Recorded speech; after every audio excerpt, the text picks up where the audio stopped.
Yeah, absolutely, no problem. Hi everyone, thank you so much for joining us this afternoon on a Friday. I can't see all of you, and some of you have got your video off anyway. So if you have any questions or you get stuck with anything, then please do use the chat. So the chat can be found on the black admin bar that you have available to you. And it's a little speech bubble, and you can click in there, and Janet's going to keep an eye on that for me, because when I'm in presentation mode, I don't always see it. So feel free to stop me, but if you want to save it to the end, that's also fine, and we can do a Q&A at the end of this webinar. I plan to speak for about 80 minutes, maybe slightly less, to allow plenty of time for Q&A, so there will be a chance to dig in a little bit and introduce your own particular challenges or questions that you've got. So just a little bit about me. I am one of the business advisors as part of Digital Tech Cumbria. I work with Winning Moves on this project, and I've been working with a range of different businesses for most of 2020 actually. I have been a business advisor coach for about 17 years. I left the corporate world about 20 years ago, where I was a regional manager and national trainer. But since then, I've worked with small businesses, larger organisations across the UK, both on funded projects like this, but also privately as well, just to give you a bit of background. And for those of you in the accommodation world, I also did, my first business of my own was actually holiday accommodation myself. So I speak with some empathy on the subject. So today is how to make marketing work, kind of a practical guide really. I was asked to do quite a practical guide because that was most useful for you. And for me, email marketing is an ideal tool and an ideal asset in your business, especially as we move into 2021. I do understand and know that 2020 has been such a challenge and such a difficult year, and even for those of you who have been in the tourism sector for a long time, I'm sure hasn't experienced a year like it. So my feeling for today is to really talk you through the practicalities and technicalities of the email marketing, but really how to make it work properly in your business. Janice, I just wonder whether we could just mute. I'm just going to put everybody on mute, bear with me, and I might just have to unmute you in 2 minutes. That's fine.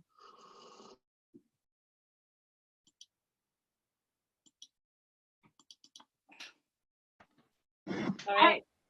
I have the costume in my car. What size do you want to meet? No, I have the costume.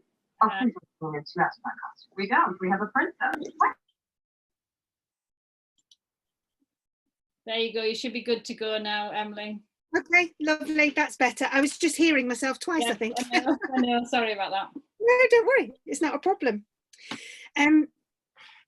So it's going to be a real mixture of not only the practical side of email marketing, but also how it's really important in your business and how you can weave it in with your existing social media activity, your website, and other marketing activities that you're doing. So what I'd quite like to do very quickly to start with, and we can also practice using the chat box, is really just to pop in the chat box why you're here today, what you feel like you need most. Are you a complete email marketing novice? Are you already using it, but you feel like you would like to upgrade what you do, or you haven't found it to work very well for you at this point? It would just give me a bit of an idea, but also allow you to start to share your experiences with email marketing. Janet, if you have anything in the chat box, then that's great, and I'm going to take a swig of water.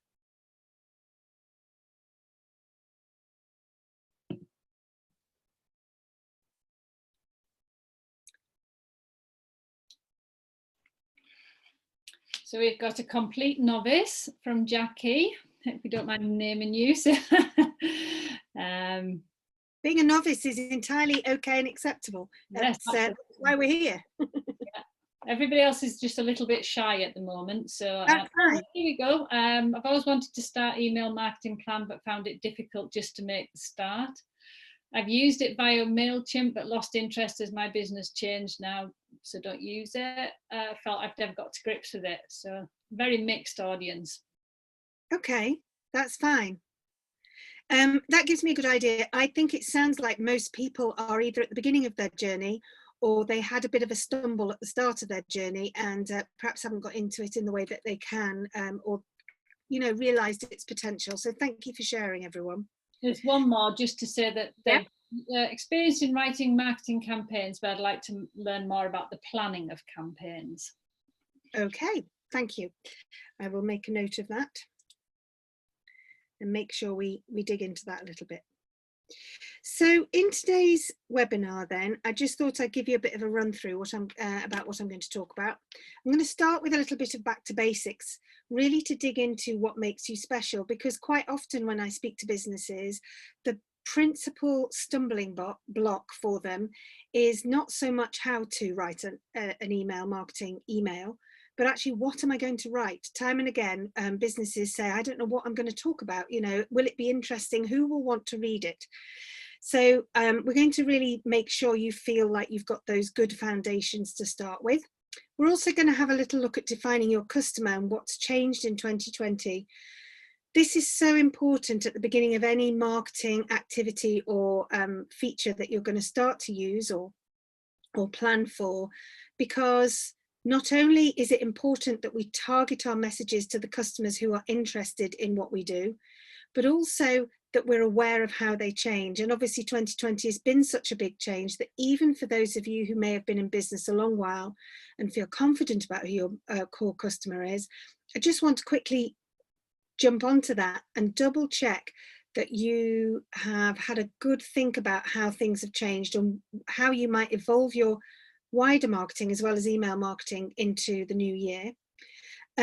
So then I'm going to dig into some email marketing platforms and how they work, some of the ones that are available out there and how you can use them. But I'm then going to focus on MailChimp.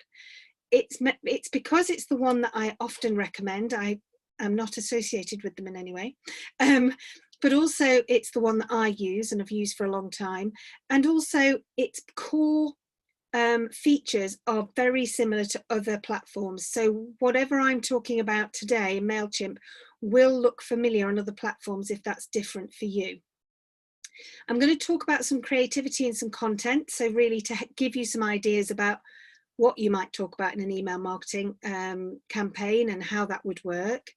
We're also going to do a bit of planning. So defining the customer journey, thinking about how to incorporate email marketing with your wider marketing so that it isn't just like another satellite activity that's adding to your already busy lives, but how to integrate it more effectively, and really some next steps and making a plan for, you know, maybe the Christmas break or in January when you might get to grips with all this. So I wanted to start with a few stats, but I like stats. I think it's useful to start a webinar and to have a think about where email marketing is and why it's important. So 99% of all consumers use their email every day. The reason I included that stat is to remind us that actually people use email all the time. And in many ways, I think the average is that people check into their emails up to 20 times a day. Now, if you compare that with social media platforms, although some customers or some consumers may be on their social media all the time, there'll be lots and lots of your customers and visitors that may not be on social media nearly as much as they're on their email. And so immediately we can see that we have a much more receptive audience potentially. And don't forget as well that email marketing and email platforms aren't subject to algorithms. So if you send an email, it will arrive and there won't be any algorithm in the middle to lose your message. 21% of emails are opened within the first hour. So again, it's quite a quick and immediate effect. And obviously this will influence the time of day and the time of week that you might send any email marketing campaign out. 82% of welcome emails are opened. So a welcome email is an automated email that you can generate as part of an email marketing platform, so that when somebody joins your list and subscribes to your email, and they will automatically get a welcome to your business, whatever that might be. And about 82% of those are opened, which shows that you immediately have an engaged audience too. If you compare that to social media, and please don't take the time against social media in any way, but it is just different, and you can see how it brings, how you can bring email marketing into your wider marketing mix. That it's very unlikely that 82% of people would see a post. 82% of your fan base would immediately see a post that you posted on any of the social media platforms. 59% of consumers say that, apostrophe in the wrong place, don't know why that is, apologies for any of you. My grammar teacher would tell me off. Say emails influence their buying. And actually, a later stat there, consumers are 20% much more likely to take an action or make a buying decision on the basis of seeing an offer or seeing something of interest in an email.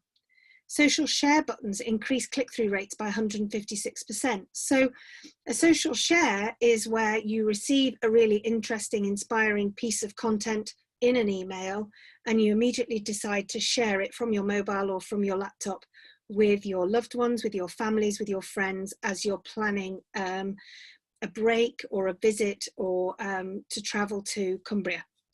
Personalized fields improve open rates by 52%. So again, using email marketing platforms allows you to personalize that email.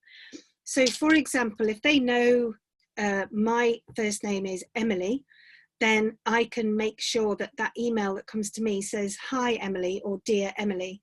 And you can do that very quickly and easily, and it immediately personalizes the message that you are sending out to your customers and to your subscribers.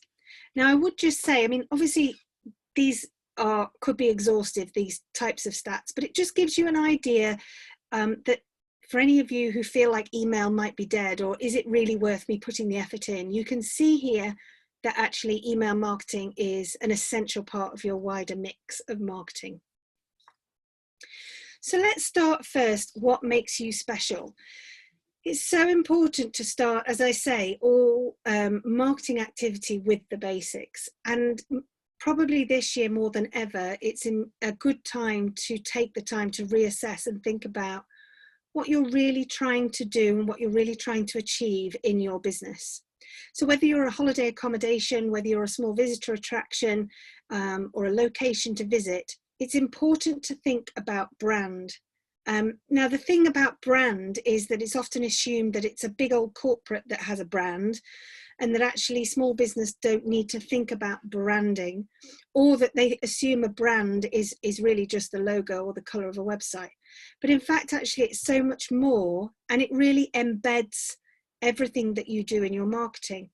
And the reason I'm so keen that business owners recognize what their brand is effectively is that it gives you confidence, and it also gives you focus when you think about the type of things that you're going to talk to people about, because it will feel much more natural. It will feel like, I know exactly what my business is about. I know exactly what we stand for. I know what our voice is.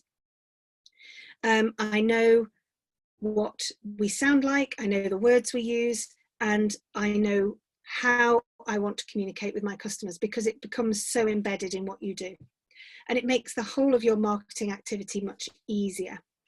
So let's start with brand, and I'm going to whiz through this because otherwise I could do a whole afternoon on just branding, is to think about what your value system is.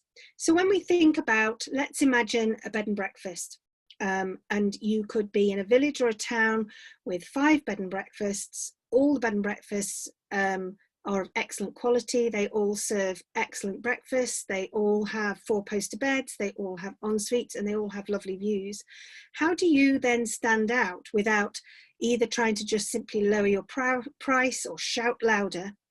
And actually what that will be is just what your business values are, what your vision has been, and what your purpose is in your business. So for some of you, it might be providing an eco-friendly, relaxing place to stay. For some of you, you might be providing a dark size, tranquil experience or a digital free experience. For some of you, it might be an easy, fun place to stay in the middle of town with easy access to all the facilities. You can start to see what is important to you as a business owner and what are those values that will help your customers or potential customers or visitors understand why they would choose you over one of the other four on the same street or in the same location or the same postcode. And it will be those values that are really important because it will help your customers understand what you're about and why it's important to still keep opening your emails or to watch out for your social media posts or to come and visit you and then visit you again or recommend to a friend. So just have a little quick think and a note down of what your values are in your brand. What's important? Is it local sourcing? Is it being environmentally sustainable? Is it being at the highest quality? Is it being really very restful? Is it about a very typically British experience? Whatever those things are. And quite often those values come from why you set up the business in the first place.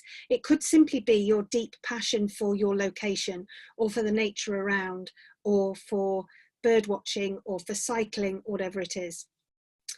This really leads then into voice. So voice is important because there is so much noise out there. If you imagine, you know, people are on social media, they're on their website, they're on the internet, they're doing their Christmas shopping online this year. People are bombarded with messages and words and content all the time. But actually, to help customers start to notice you and to start to understand, part of that is making sure that you have the same voice. And for all of you, this will be fairly easy. It'll just be what your voice is.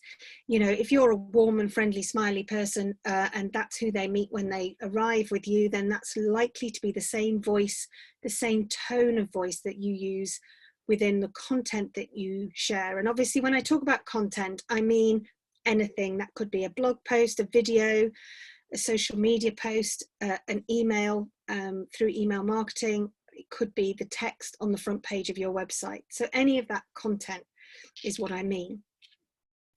And it's important then that across all your platforms, that voice is consistent because they will start to get to know what this business is about.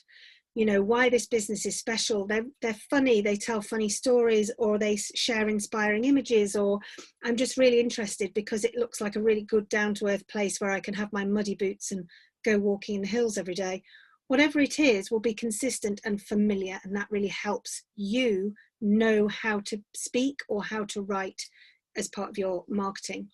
And also, that word is supposed to be vocabulary, but your words is most important because this then relates to the words you use consistently. So it starts to differentiate you from a different bed and breakfast or a different similar business in the same town or the same village. You're not just shouting louder or trying to be a bit cheaper, but you're just being yourselves and you're clearly sharing it and you're being consistent. And those words you will start to use, which will be special to your business. So it might be focused around local sourced breakfasts, or it might be focused around the perfect bird watching conservatory, or it might be focused around its location at the foothills of a particular mountain.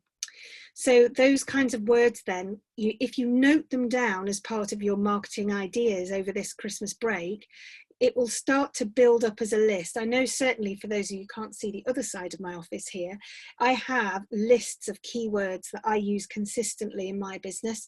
And I also have lists of key values, not because I don't know them in my business, but it reminds me on days when I'm worn out, don't feel like marketing, fed up, whatever else, or feeling a bit lost for words. All of this means that you can tell good stories about your business. And for so many of you who are thinking, I don't know what I'm going to talk about, I don't know what to say, I want you to think about the experience that you are selling. Almost, well, none of you are selling a bed night or a visit to or a trip on the lake. What you're selling is a memory and an experience. And that's not me just being a bit romantic and a bit wishy-washy. It's actually what people are imagining when they think about planning a trip to Cumbria. What they're really imagining is cozy walks and hot chocolates, or cycling with the family, or being on a boat on the lake, or that they're already imagining that experience. And so they need that to be evoked in what you're sharing.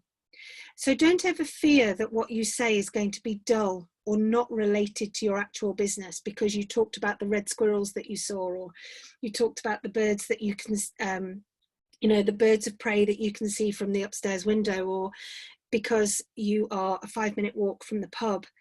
Evoke those stories and share those stories as part of your email marketing, because it will really bring alive the kinds of dreaming and the ideas that people have about their trip. And that then will make you special. That will make your content interesting. It will make your customers or potential customers feel that you understand what they're looking for. And it also means that they will think, these people get it. That's exactly what I want to be doing. I want to be, sleeping in a 4-poster bed with champagne, or I want to be in my muddy boots with a pair of binoculars and looking out for birds of prey. Whatever it is, whatever you're talking about, they will identify with and know that you're the right place to be. So I hope that that's just a very quick run through. And as I say, I could do this for some hours and in much more detail, but all of you make some notes and just bed that in and have a little think about it and a look at it and think, what is the experience that I'm selling here? Not just the stuff. Because after all, the selling that you're doing is actually the feeling someone will have when they're staying with you or visiting you or after their visit. That's the bit you're selling rather than the bed night itself. And it suddenly opens up all the opportunities to tell stories. I can see a few things flashing up, but we're all right, are we, Janet? No urgent questions? Sorry, I just unmute myself. Yes, we're fine. We've had 1 or 2 late joins, so I've just been instructed to pop anything in the chat that they want to know, and also that we'll share the full presentation with them afterwards. No problem, thank you. So the next thing that I want to dig into is defining customers.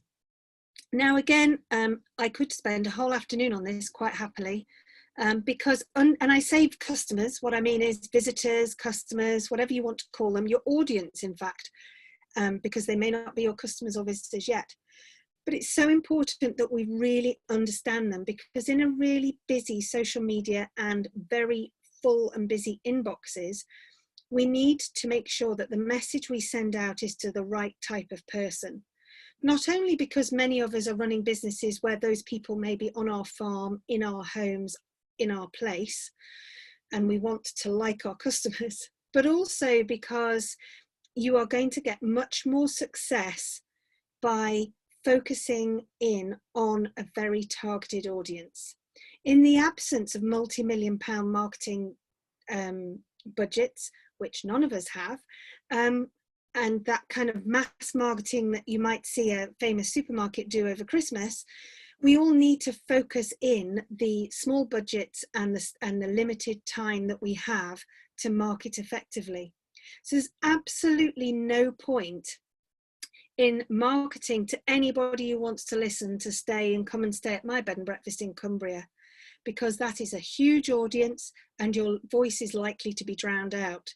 But if you can really identify the values and what's important in your business and the kind of customers that you want to come visit to your place, or the visitors that you know will really appreciate what you have, then that makes for much more successful marketing. And it also makes for, it's much more unlikely that people, subscribers, those you're emailing are going to unsubscribe because what you send out is irrelevant, boring or uninspiring.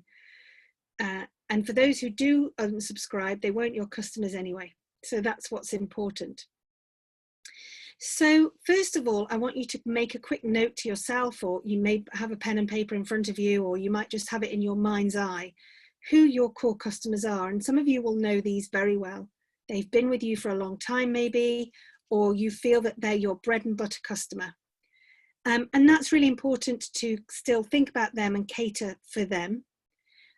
And then I want to think about when you think about your core customer, I want you to think about what has changed for them in 2020.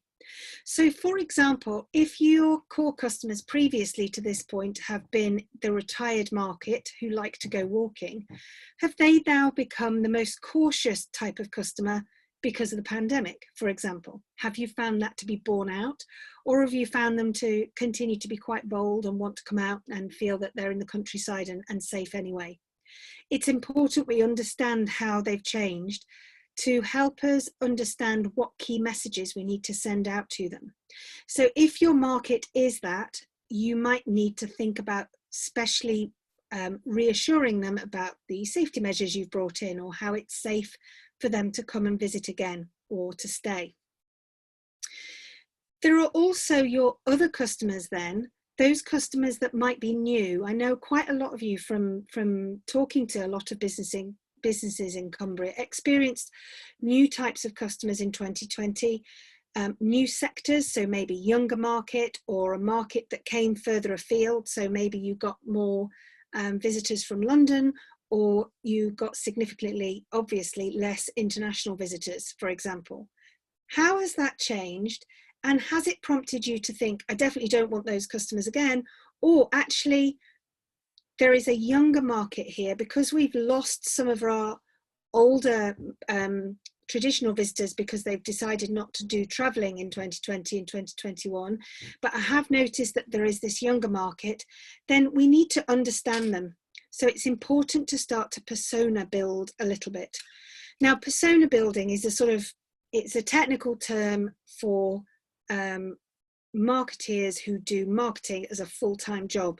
So you don't need to be perfect at this, but I like it as a useful, easy way to really think about our customer when we're writing our emails, when we're posting on social media, when we're refreshing our websites over this winter. And that is to think about the person or the ideal type of customer that you have. There will be an objective base to this. So maybe it's their location, maybe it's their socioeconomic or disposable income bracket. So if you are in the luxury market, you might need to focus on those people who can afford to come and stay with you. Or if you're at the budget family end of the market and you need to be cheap and cheerful and accessible for all families and muddy boots, then that is important for you to understand and know. But there will also be a subjective base to this persona. What are they worried about? What are their challenges? What are they anxious about? What do they dream about achieving or doing? Where do they like to hang out socially? Are they social media butterflies, or they tend to be people who love to sit in a pub with a roaring fire and a pint with their dog? Understanding what their needs and desires are is also important. And for some of you, you might have 3 or 4 personas. And some of my some of my clients rather, even have names for them, Bob and Jill and Sue. But when they think about when they're email marketing, yeah, this is for Bob. You know, he likes to walk, he likes to take his binoculars, he likes somewhere to dry his muddy boots, and he likes a hearty breakfast. And I won't find him on Facebook, but I do find him on YouTube when he's nosing around looking for things to do. So you would have that written down as a little list to really help you focus on who you're talking to when you're creating an email marketing campaign. So just do that little activity in your own time. It might just be out of the top of your head. You might just know it really easily. Noting it down really beds it in. And for some of you, you might think, actually, yes, we got some of those visitors, or I need to prepare to not have as many of that type of visitor, but I'm going to start to focus more on this type of visitor. Because 2021 may be different, and it's important that you've done that bit of analysis ahead of time to really know where you're going. Don't forget, you can use things like Google Analytics, Facebook Insights, Instagram Insights as well. Some of you will have analytics that's built into the back of your website. So that's another place to go and get a bit of information about who your audience is and how that might have evolved over the last few months, or may not have evolved at all. Okay, so I hope that was useful from a defining your customer's point of view, and it isn't irrelevant to email marketing, as you will see soon. Okay, so we're going to go through a little bit of a practical guide now to really start to think about how email marketing works. So we're going to talk about using email marketing platforms and why that's different from using just your inbox or your Gmail. Who and how to choose which marketing platform to use. We're going to talk about emails, landing pages and automation. How to get folks to subscribe to your email list. So how do you get people to sign up, and a bit about GDPR. And then also some of the targeting tools and planning for the future in terms of how you're going to set that up in your email marketing plan, if you like. So in terms of platforms, I've already really described this a little bit. Email marketing platforms allow you to do many things that you can't do within your email inbox. First of all, it's a safe place to keep your emails from your customers because it's in their own large cloud servers. If God forbid, your laptop or your equipment was stolen from your office, then nobody has gone away with a list of emails on an Excel spreadsheet that wasn't password protected. You would be liable for that. It also allows you to tick lots of GDPR boxes. So you will have all heard of GDPR. It was a European-led change of policy or a change of law that meant that you have to give somebody the right to be forgotten. So if they don't want to be on your list, they have the right to be forgotten. They have to have expressly given permission positively to be on your list. Excuse me, I've just got water. And they also need to be able to unsubscribe from your email at any point, and you are not allowed to resubscribe them. Now, those sorts of facilities are nigh on impossible to achieve within a normal Gmail or Hotmail account. Added to which, there isn't the opportunity to create beautifully designed emails that then don't get lost in spam filters and junk folders. So really using an email marketing platform gives you safety. But on top of that, from a marketing point of view, as I've already alluded to, it gives you loads of different features. So you've got a way to do quick and easy on-brand designing. You have got ways in which you can create buttons for people to click through to book or to plan ahead or to make an inquiry or to check out your latest blog. You can drop in little videos, images, and make it really attractive to help build that customer journey for your customers. And it also allows you to target and filter. So when you invite people into your email list, you can tag them, for example. So you might tag them for something very simple like their birthday. You might ask them when their birthday is, and then you might set up a system that sends somebody a 10% voucher on their birthday automatically with no extra effort from you once you've set it up. And they can use that to buy food off the price of a visit to you if they use it within the next fortnight, etc., etc. So there are lots of automations. You might also ask them what they're interested in. So again, if they're interested in walking, or you're planning to do some guided walks to go with your holiday accommodation, for example, you might ask them that question when they sign up to your email marketing, and that means that later on, we'll go into detail, you could target just a guided walk email just to those people who said I was interested in that. So it takes out all that noise and all that potluck business, which we have in social media a little bit, where we post about our guided walks and hope to goodness somebody who likes guided walks will see it. So that's another reason to use email marketing platforms. I've already talked about MailChimp. MailChimp has American servers. It's an American business. It's long established in the market, it's well trusted, it works with a lot of other platforms, so you can very easily integrate your MailChimp account with other platforms that you might use. So that could be a booking platform, it could be another social media platform, it could be a customer management system, so a CMS system that you already have in place. It is also free for the first 2,000 subscribers. So that means that for most small businesses who are at the beginning of their email marketing journey, it remains free. And it gives you enough features on that free package to really have quite a nice, simple, but useful level of email marketing features. There is another one that's quite new to the market, but proving very popular, which is MailerLite. And that's L-I-T-E at the end of it. And they have European servers. For those of you who are interested in that kind of thing, they have a very similar setup, and actually much of what I will show you this afternoon will look the same on MailerLite with slightly different branding. They talk about the same kinds of words. They also have a juicy free option on their platform. The only downside with theirs is that you don't get as many as 2,000. However, on the free platform, you do get slightly more features. So you can weigh up the two. And then there are lots of others that you can use.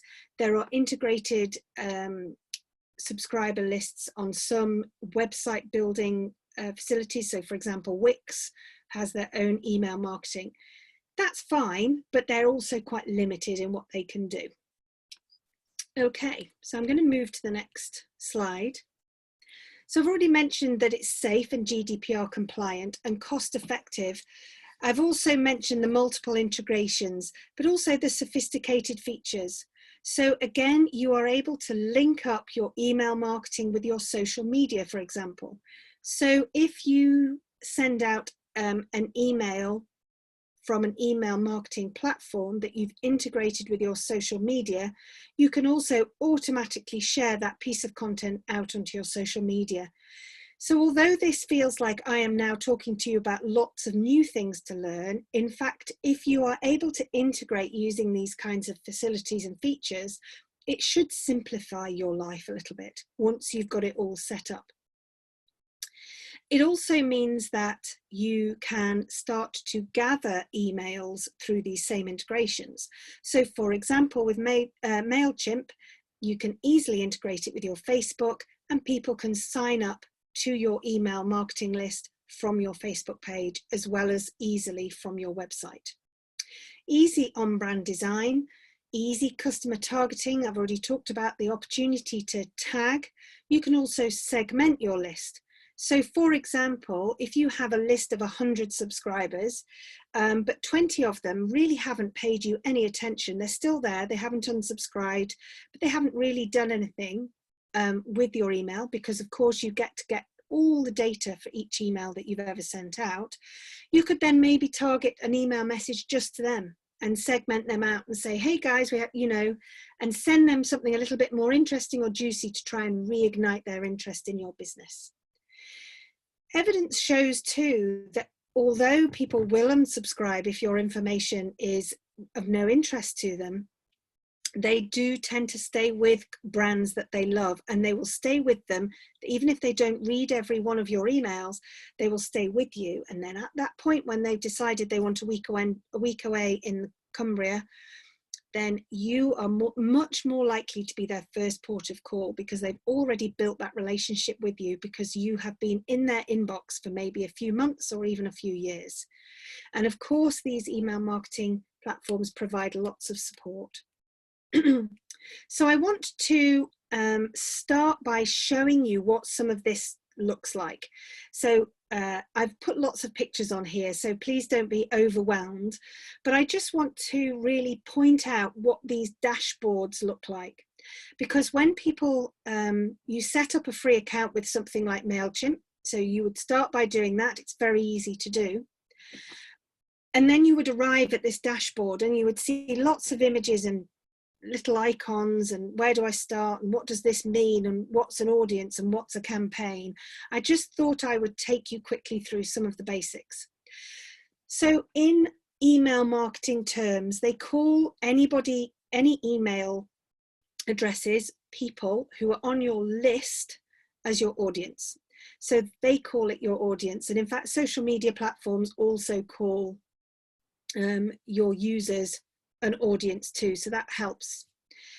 Then you have got campaigns. So you can see here the little loud hailer icon is a campaign.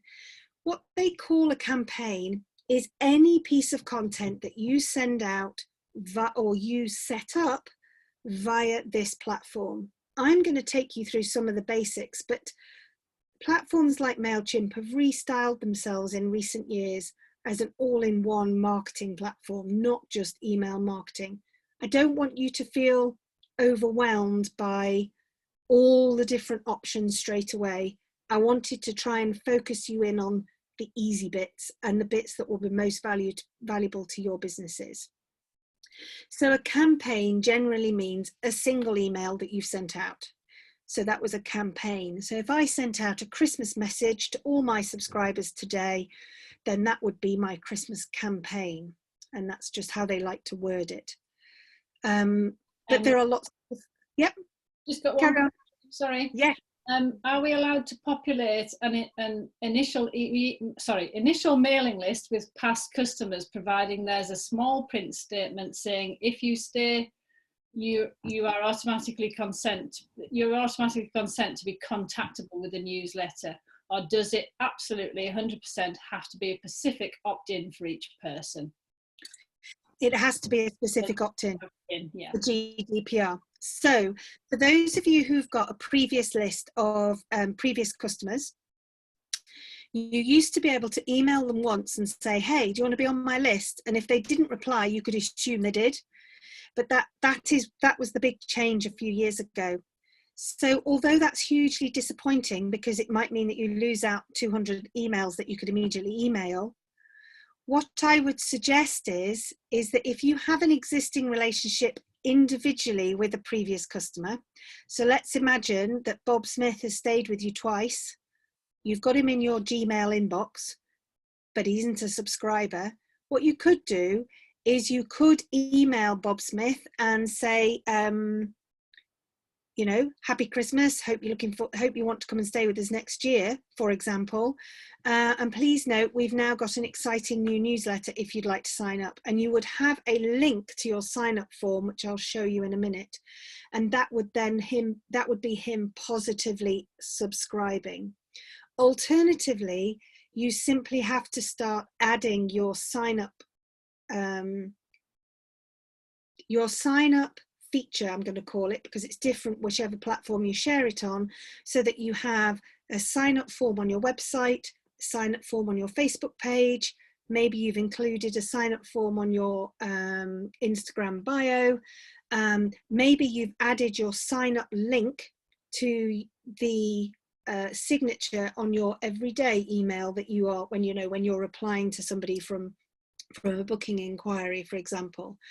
So that you're constantly encouraging people along that customer journey, so that at the point at which they're inquiring, actually you're encouraging them, saying to them and saying, really, if you don't want to book now, that's fine, but why don't you sign up here, because then you will always hear. So I'm sorry that's not great news, but it is important that we are compliant at this stage. So you can see from this dashboard, it quickly tells you what your audience is, whether you've had a new subscriber. Don't forget, people would be able to subscribe at 3 o'clock in the morning once you set it up. So it's a lovely way to gather emails easily. Okay, so this is what an audience looks like. And you've heard me already talk a bit about sign-up forms. So I want to expand on that. And for those of you who have previously used MailChimp, I'm guessing that this looks different from the last time you were on there, because MailChimp had a bit of a redesign as recently as about 2 months ago. So this is kind of the new look, if you like. So again, wherever you are within MailChimp or any of the other platforms, you are within a menu system that you can get back to. So those icons on the left. And we're now in the audience area, and you can see that you, in that top left picture, you can have a look at an overview of all your contacts. You can manage your contacts, so you can unsubscribe somebody, or you could manually add somebody if you wanted to too, so long as you've got their permission and you have evidence of that permission previously. Or if you have got a list on an Excel spreadsheet somewhere or in your Gmail, but you have expressly previously asked them if they'd like to receive marketing emails from you, then you can bulk upload into that system. So it's really customer friendly and walks you through that process. You can upload from an Excel spreadsheet, you can upload from your Gmail, from your Hotmail. They have lots of really simple, easy integrations to do that. But also it allows you to set up a sign-up form. So you can see here that I've got a series of arrows, and along that menu is sign-up forms, and you're able to design that sign-up form so that it has your brand value words, the key words that you talk about. So it's important to personalize that, or to make it on brand so that people recognize. And you can see here on the left hand side, I've got an arrow and it says sign up form URL. So an email marketing platform will provide you with a link that you could add into a social media post, that you could add into the signature of your normal emails, so that you could encourage people. And also it gives you the opportunity to have a QR code or link it straight to Facebook. So I just don't want to overwhelm you at this point, but I do want you to understand the magnitude of what's on offer should you start to go down this journey. You can do it at a very basic level and keep it at a basic level, and it will still be highly significant in your business. Or the world is your oyster and it can grow with your business with lots and lots of different options. Was there another question, Janet? I always forget I'm on mute. It was just somebody saying they had to leave early and asking to share the presentation, which we will be in any case. Yeah. There is one more. No, we've answered that one. Yeah, we've done that one. No problem. Thank you. Okay, so you can see here how you can set that up, and you can see on the right hand side there that you can change the fields. What I would say as a top tip is ask for as fewer fields as possible, i.e.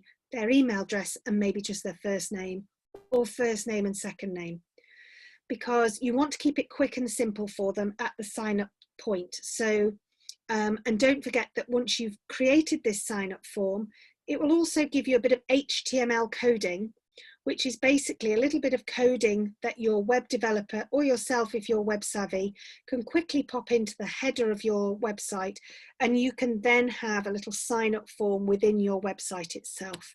So you're giving them lots of different touch points and opportunities to deepen their relationship with your business and continue along that customer journey, even if they're not ready to book today. The other final point I just want to show you on that slide is you can see here that this business has said, are you a small business? Because they are looking to double check out of the audience which ones are small business owners, and that automatically tags that person within the list, so that in the future that business has the opportunity to simply send a message to the small business owners and not the general subscribers, or the other way around. So think about, when you think about the future of your business, what might you like to ask? If you're thinking of developing new products and services, then you might like to start to have that information in your list, even if you're not going to use it straight away. Okay, so you also then, looking at your dashboard again, and you've got lots and lots of different options, some of which I'm not even going to touch on today because they become quite sophisticated but exciting. Is that you will have, if you press campaigns, which is the loud hailer icon, you will also all get every email that you've ever sent. And that's whether it's an email that you've sent out, or the automated welcome email that you've set up. So every time somebody joins your list, they get a hi Emily, it's lovely for you to join us. We will send out every so often lovely information and stories about walks to see red squirrels or whatever it is you're going to be sharing. And it gives you all that data so you can see who opened it, how many opened it, who clicked through, which links they clicked through to, what was the most popular link. And you can see how successful each one of your emails have been. And this is the kind of specific data that's so valuable in the wider marketing mix for you.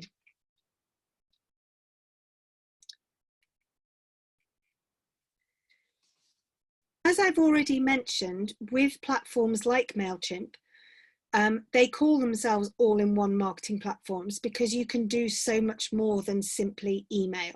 Now, for most of you, email is the most important bit, and so we'll focus on that today. But I just, again, want to give you a bit of insight into what the potential is here as for your marketing mix. It might be something that you think you might like to do next year, in 6 months, in another year's time. You might start with emailing now, but understand that you've got the opportunity to do other things. So when you want to create a campaign, which is the way that they talk on MailChimp, i.e. you want to send something to your audience, it gives you the choices there. At the top is email. So simply send an email out or design an automated email that goes out to all your subscribers when they join. Or it is now giving you the opportunity to customer journey map. So again, this is something a little bit more sophisticated, slightly different from today's webinar, but it gives you the opportunity to journey your customers through. For example, if you had an online shop, somebody filled their cart up and then didn't pay for it, then you could integrate it with MailChimp and they would send out one of those prompting emails and said, you put 3 items in that basket, but you didn't buy, would you like to buy it now? And we've all received those emails.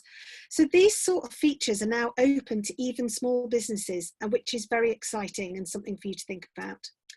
It also allows you to create things like a survey or a landing page. So when you think about something called a landing page, that is a page that you can design that looks like your brand, maybe looks like your website, that invites people in to subscribe to your email list. It's something more than simply a sign-up form. For example, you might try and incentivize people to sign up. We'll talk about this in a little while, in return for a downloadable map of a walk from your bed and breakfast, for example, or a lovely list of the top 10 things to do in Ambleside or somewhere else. So you can create marketing landing spaces that you direct people to from social media that then gets them into your email marketing list. And again, we don't need to worry about that too much, but for those of you who've already tried MailChimp, you can create these lead magnets, if you like. You can magnetize people towards your list to try and get them to subscribe. So you can see there are lots of different options, but we're just going to focus in on email today. And just to give you a bit of understanding about the reporting side as well, this is the kind of data you will get from each email that you send out. So again, it's showing you who opened it, how many people clicked, whether you had any bounces. So for example, a bounce, they have a hard bounce and a soft bounce. So again, this is valuable data for you. A hard bounce is an email address that no longer exists. So, you know, maybe they gave you their work email and then left the work. So that doesn't exist anymore. And a soft bounce is when they tried to send the email to an email address, but maybe their inbox was full or something wasn't quite right. And what MailChimp will do is continue to try and send that email for you, which is great, obviously. And then anybody who unsubscribed. It also shows you what the performance of that email was like. So you can see, as we talked about at the beginning of this webinar, people tend to open their email or any emails within the first hour, and obviously that is completely borne out. And you can also see which links you put in your email were most popular. So if you've given them information about your 4-poster redecorated bedroom, or walks around from your location, fun events going on at a particular time, and then your COVID statement, you'd be able to see which thing was most important to them. And it would give you so much customer data and think, well, actually, most people clicked on the COVID statement. So maybe in my social media posts and future content, I need to remind people that they are safe. Or if they're very interested in the walks, then maybe you think, maybe I will start that blog about walks, because clearly people are very interested in that side of the business. So it's really useful data that you can use every day.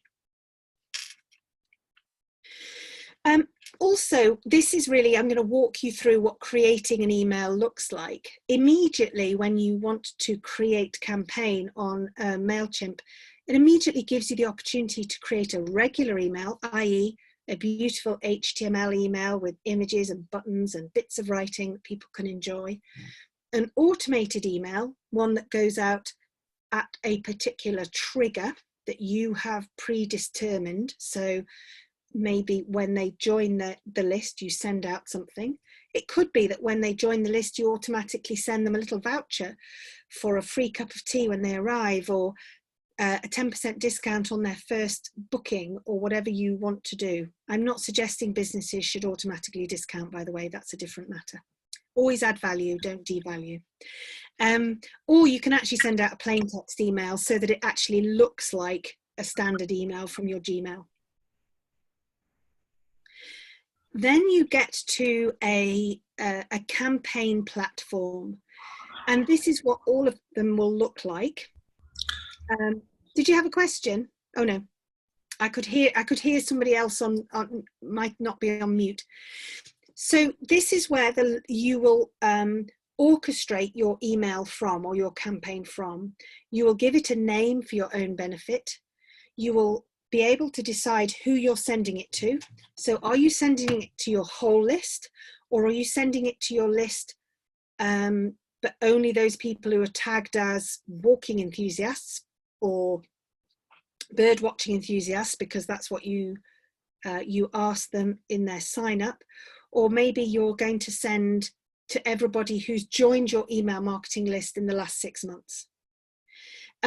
You can do a from and choose that. So again, you probably don't want to put info at such and such B&B. You probably want to put, you know, Phil and Jane, or something a little bit more friendly. The subject line is really important when we think about email marketing, because it is the call to action.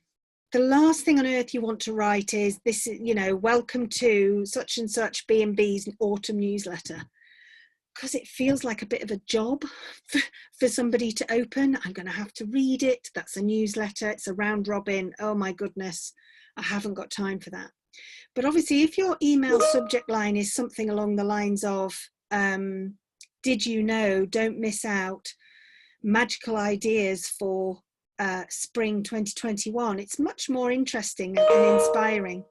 The other thing to think about is to think about a subtitle or a preview text as well. So it allows you to have a main subject line and a bit of preview, which is also proving to be very useful from an opening rate point of view.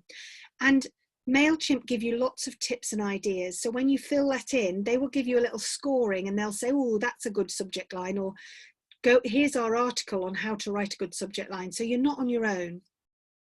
And then finally, we get to the content bit, i.e. the designing and the adding of words and images.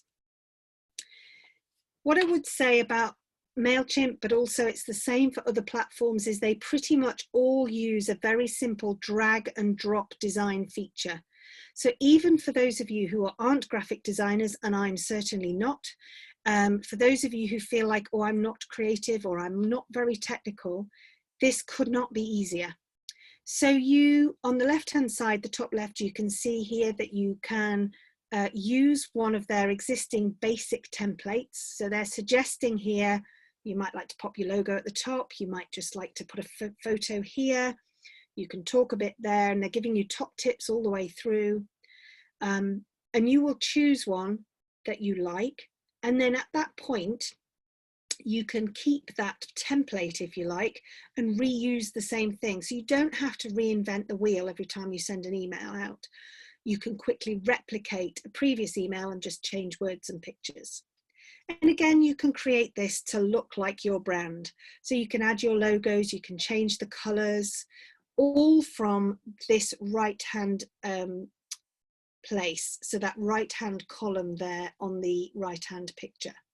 So every time you're working on a campaign, you're dragging and dropping into that campaign from the right-hand side, and you are also editing on the right-hand side, and it's going to give you a live view on the left-hand side. So you can see as you're going along what you're designing.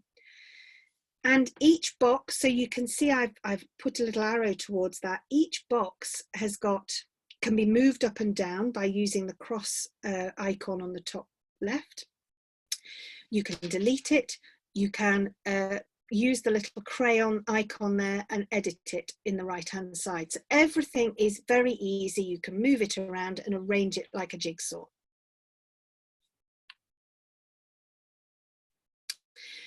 As you're designing your email, there are lots and lots of things you can do to make sure that what you're doing is of good quality. So for example, you can enter preview mode, so you can quickly check at any time, what does it look like on a mobile phone? About 70% of emails are opened on a mobile phone, and people do take direct action and buying actions from mobile phones. So if they have an offer through or something interests them, they will buy from a mobile phone much more regularly. And one of the exploding features, or something that was already popular but really grew in popularity in 2020, is people's ability to pay on their phone without even getting their card out of their wallet or purse. So Apple Pay, Google Pay, where they're using a thumbprint, for example, or a key code with a preset in bank card details, so they can literally sit there and never even get out of the chair to buy anything. So it's worth noting here what it looks like on a mobile phone compared to a desktop. So you can keep checking that while you're designing. You can also send yourself a test email, or you can send a test email to your critical friend or your colleague, or somebody who will notice spelling mistakes, because I never notice my own typos unless I send it to myself first. I don't know why.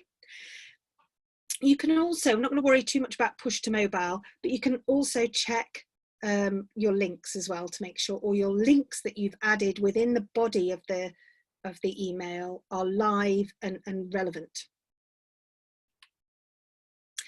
The one thing I want to say just before I move on as well is, do remember that these emails can then be scheduled out. So I mentioned at the beginning it was important to think about the time of day and the time of week that you send. So there is data out there that Wednesdays and Fridays are rubbish. In the leisure industry, Thursdays tend to be pretty good. Wednesday evenings aren't bad. Thursdays are pretty good, because people have usually got their the bulk of their working week, or the panic end of their working week, done. They may be looking ahead to the weekend, they may be planning a bit, they may be looking at the weather forecast, or they may be feeling a little bit idle over lunch break and they're starting to browse online. So it's worth thinking about the time of day and the time of week. Don't forget, if you send an email at 5 o'clock in the evening, just as everyone's closing their laptops, you might have lost customers. And also think about your customers. So if your customers are all parents of primary age school children, you probably don't want to send an email at 3 in the afternoon, because they're probably on school run. So just have a little think. And of course, because you can see the insights about each email, you'll get better at it, because you'll start to learn your own audience and how that develops. Think too, when you think about the design, that the top third of your email needs to be the bit that grabs their attention. So if you've got a stunning picture of the hills covered in snow, or Christmas lights, or whatever it is this Christmas, be sure that that image is at the top half of the email to encourage them to scroll. It's rather like websites. It has to capture them at the top before they'll even bother to scroll down to find out what you've got to share. So we want to talk a little bit about creativity and content, because, as you know, I've given you a whistle-stop tour through MailChimp. I hope that what it's done is either renewed your enthusiasm if you lost your way, or has encouraged you to give it a try without feeling too overwhelmed about the technicalities, because although there is a lot in there, once you know the bit that you're interested in, it is pretty simple. But it's also important to then think about how you're going to be creative in the type of content you send. So I've already talked about the easy drag and drop option.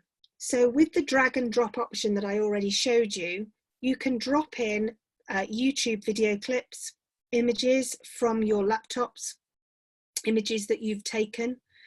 You can also use some of the images they have and GIFs as well. They also have, you know, those little moving memes and cartoons, etc. If that was on brand and what you wanted to use. So there are lots of different options to make your email look amazing and attractive. There are also drag and drop options to create buttons. So again, I showed you all those options on the right-hand side just before. You can drag and drop. So I was helping a business create an email marketing campaign just this morning, actually. It was a holiday accommodation, and they obviously wanted to send a Christmas message out, but also start to encourage people to think about 2021 and coming to visit. So what we did was we had some nice words, an inspiring Christmas picture. We also had, we used little boxes with other information. So instead of writing a great big long letter that kind of forces the customer to read through to try and find the bit of information, we had, you know, this box about going walking, this box about new bedroom decorations, a box about information about the types of breakfast, the box about COVID safety. And that means that your customers can pick and choose what's most important to them without being forced to listen to your information. Without being forced down a journey they don't want to be. They are in charge, because after all, it's a huge privilege to be in their inbox. So it's important that you give them lots to be interested in without kind of being silly or pushy or directive about how they actually journey through the email itself. So I talked about an email then that had multiple options of topics, but also you can create lots of sub emails, single message emails, which can sometimes be even more effective. So single, you know, Merry Christmas, thank you for your support this year. A simple, we've opened up our diary on the 1st of January. Very simple, easy messages to digest, which will be important to your customers in a very busy world. I've already alluded to the idea that it's a privilege to be in somebody's inbox. What I would say as a general rule is that an email marketing campaign is not about you, it's about the recipient. So although, yes, I know you want to sell more bed nights, sell more products, get more visitors, actually you don't really want your customers to know that. What you want your customers to feel is that they have gained something by opening your email. So think about what you can give to your customer every time you email them. It could be just inspiration with some beautiful pictures. It could be some advice or top tips about walking or using a particular product. It could be something funny if that's on brand. It could be something entertaining or a how-to guide. Or it could be just something like, you know, if they're a new subscriber, a little discount, or a recipe even. For those of you who are still closed, or you're going to have a closed season, make sure you're giving them a reason to keep opening up. One of the examples I give regularly is River Cottage, so Hugh Fernley Whittingstall. I receive his emails. Now, I've never visited and I don't want to do a butchery course, but I do get a free recipe every time he emails. So I've allowed him to keep emailing me. I know it's not him personally, but you know, to keep emailing me because I do enjoy that content. And you know, if I ever decide that I want to buy a butchery course for somebody I know, my goodness, he will be the first person I call on because I can't think of anyone else because he's still in my inbox. So always be giving. And of course, you can add extra visuals and extra design to your emails very easily. Simply uploading pictures you've taken on your mobile phone is very easy in your email marketing and actually of perfectly good quality. The great thing about MailChimp is it will let you know if your image isn't up to scratch. If it's too big and it's going to slow down the way that an email opens, for example, it will tell you immediately. You can also use other platforms like Canva. So canva.com is, for those of you who don't know, and some of you may have come across it, is a great way to manipulate images, create graphics and visuals. There is a free version to this, guys, so it is possible to use it entirely free of charge. And again, you know those lovely pictures you see on social media where somebody's created a lovely Merry Christmas icon. You think, oh, how much have they paid a designer to do that? You know, you can do that for free and really upgrade and up level the way that your email looks. And again, testing. You're not going to get this right first time.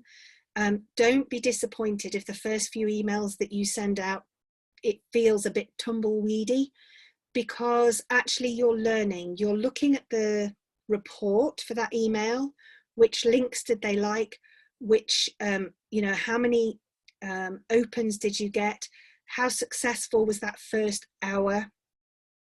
Then you can interchange it and add in a video, send it at a better time of the week.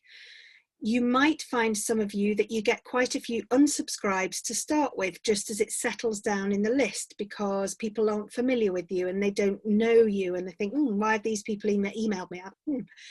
Don't worry about that. That's normal. It will settle down. And also they weren't your customer because they didn't get what you were talking about. So over time, you will get a much more bought in and dedicated audience to your emails. So again, these are just some of the examples around creating buttons, as I've just spoken about, and about testing what your email looks like on any different platform, testing the response that you get from any emails that you send out. And so finally, I want to really talk about making a plan. And again, I recognise that this webinar is relatively short because, as I already said, I could talk about this all day. But it's important, I think, that you've got a good idea of where you can go from here. And as we'll say at the end of this webinar, there are lots of opportunities to get one-to-one support as part of this programme too. So it might be that you are able to then work with one of the business advisors to dig into this into a little bit more detail, for example. Think about, when you're making a plan, what your customer journey is. So in the visitor economy, you can characterize this in 5 main headings. Most customers will start with some kind of dreaming. So if we think about someone like me today, I haven't had a proper holiday all year. I'm not alone. I'm dreaming of being in a cottage somewhere with very little traffic noise, where I can have a roaring fire, my muddy dogs with me, and a good book to read. So this is me dreaming. And maybe I'm your kind of customer. And I want a wood burner. I want a glass of red wine. I want a book. I'm not really bothered that the pub's not open down the road, so long as I can just go for nice long walks and get cozy in the evenings. So think about how you are helping people dream at that stage using email marketing. Are you sharing inspiring images? Are you reminding them of the roaring fire? Are you giving them generous little top tips about the ideal walk that would take 2 hours from the door? Are you inspiring me in my dreaming phase in that email? Or you might just be doing it on social media at the moment, but then as I'm browsing around and I've seen something that you've shared on social media about those sorts of things, I'm thinking, well, that looks good, but I need to speak to my husband, and we've spent all our money on Christmas, but I'd like to think about that next year. What do I do then? Because I don't want to book yet. I'm a bit nervous, or I just need to check out the tier systems or whatever it is. Imagine I'm your customer. Where do I go? Have you encouraged me to subscribe to your email list? Have you said on social media, or have you said on the front page of your website, you know, don't miss out on our latest news about reopening, or be first to hear when we have last minute vacancies, or subscribe to our email list and we will send you a beautiful little illustration about how to make mulled wine this Christmas. Anything like that might incentivize me to sign up and then never forget you, because I'm going to think, I'm never going to remember what that place was, but I don't want to forget it. And then, you know, maybe I can mention it to my husband in the new year and maybe we can go. I've subscribed to your email because I want to have that lovely inspiration into my inbox. And then think about how your email marketing fits into the booking phase. So again, I've seen you on social, I signed up to your email list, and then you sent me a little reminder email in the new year to say, hey, we've got vacancies in, or we're doing a little special offer where we're leaving you a breakfast hamper and a bottle of wine if you come and stay on in weekends in February, for example. I'm incentivized then. I'm thinking, oh, you know, I'm going to go for that. And it's come straight to my email. It says, hi, Emily, at the beginning of it, because you've personalized the field. And I feel inspired. I might even share it with my sister because you created a social share button as part of the email. So you can see how this journey starts to become circular, and the touch points are really those moments in which a customer or a user or an audience member might come across your business and how they might engage with you at any time.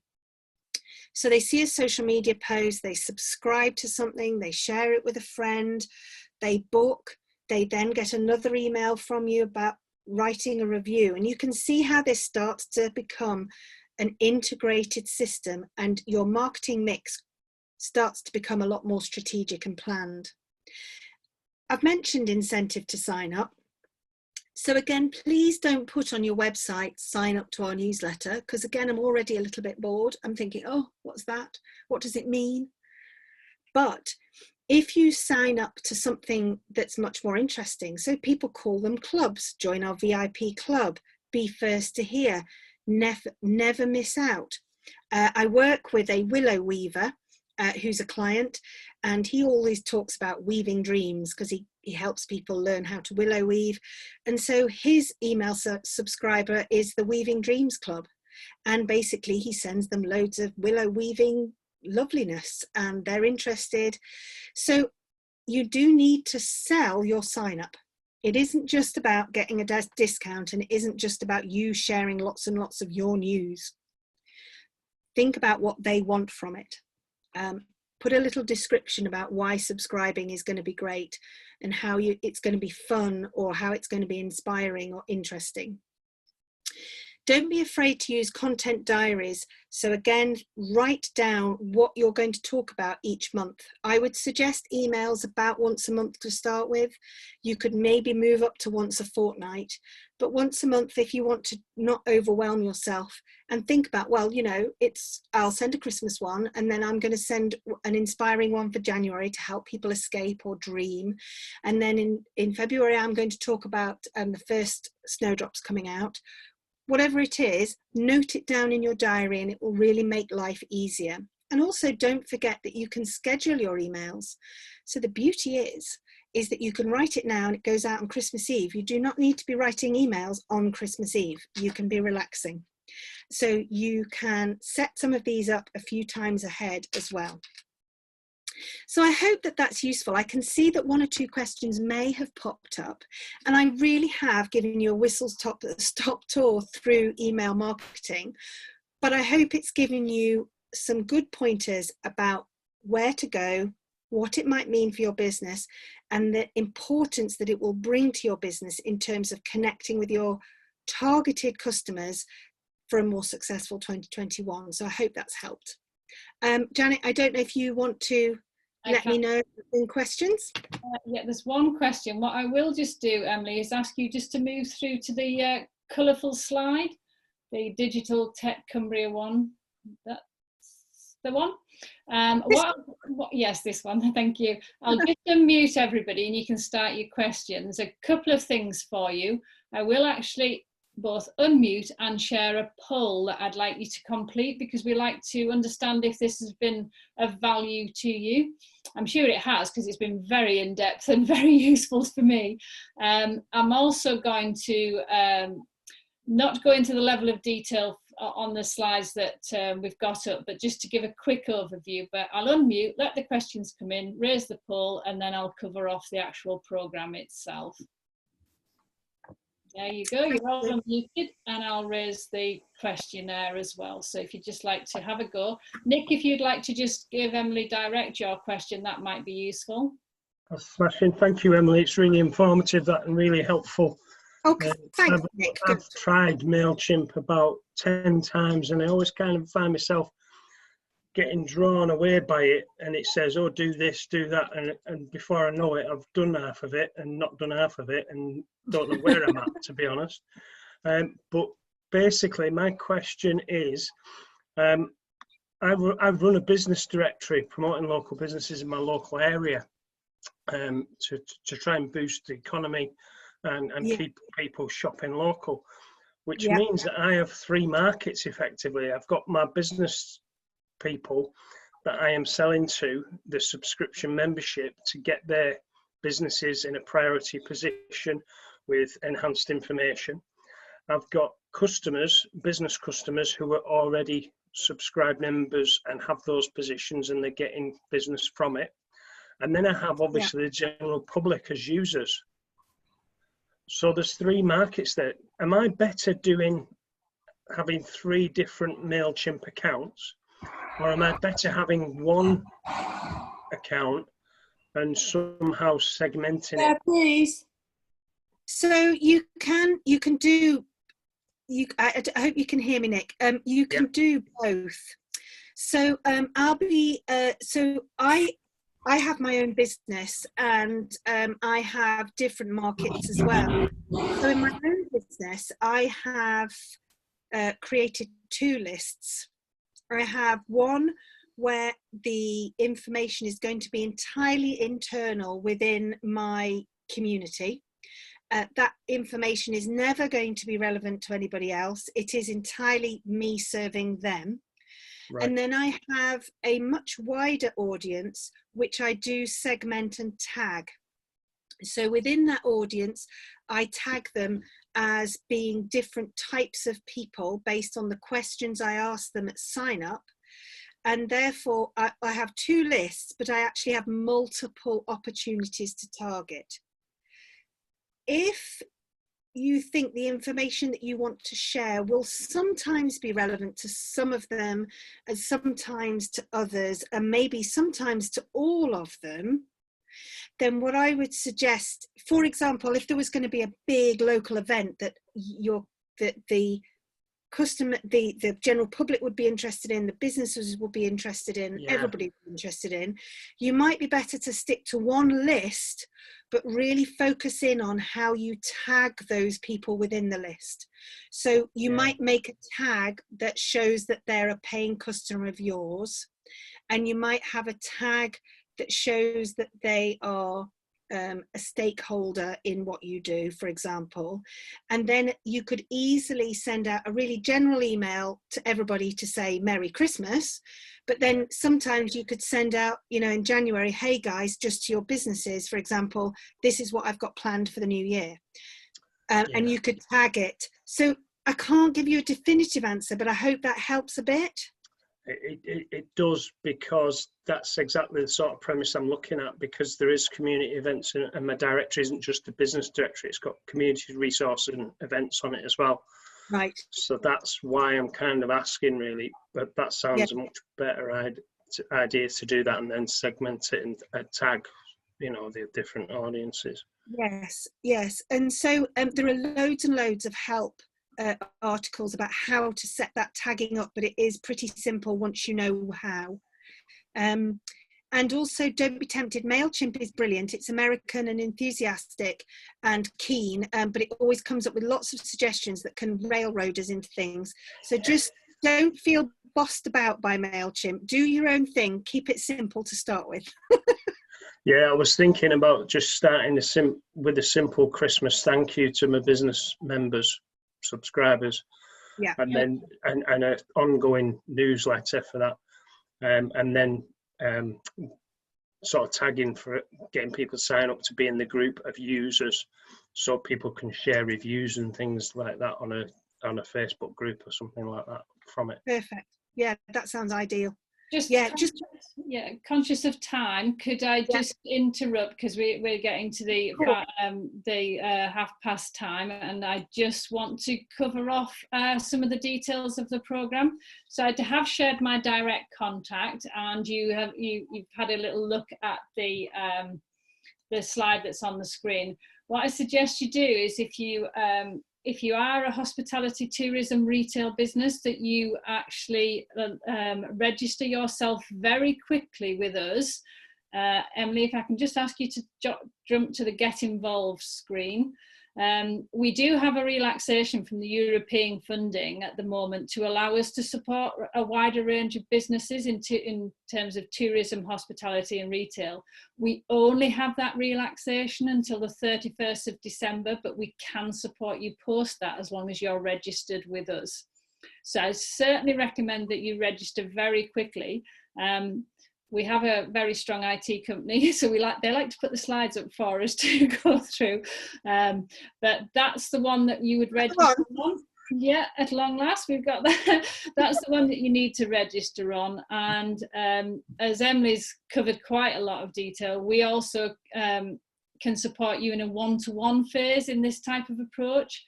We also can support you with e-commerce sites, systems integrations, cloud accountancy, anything like that on one-to-one. We even go to the bigger, more interesting tech, which is robotics, AR, VR. We can support you to look at that. And we do a mix of support. It's one-to-one. We're going to bring together a digital skills academy where we're going to do some interesting development as a group. So really what I recommend you do first of all is register, please. If you're not already with us, please register if you're in tourism, hospitality and retail. I would like to thank Emily for her input. It's been very interesting from my point of view, and very interesting from your point of view, hopefully, judging by the poll results I've just looked at. And we do have another one going on the 17th of December. I was about to say February then. Yeah, pushing the year away.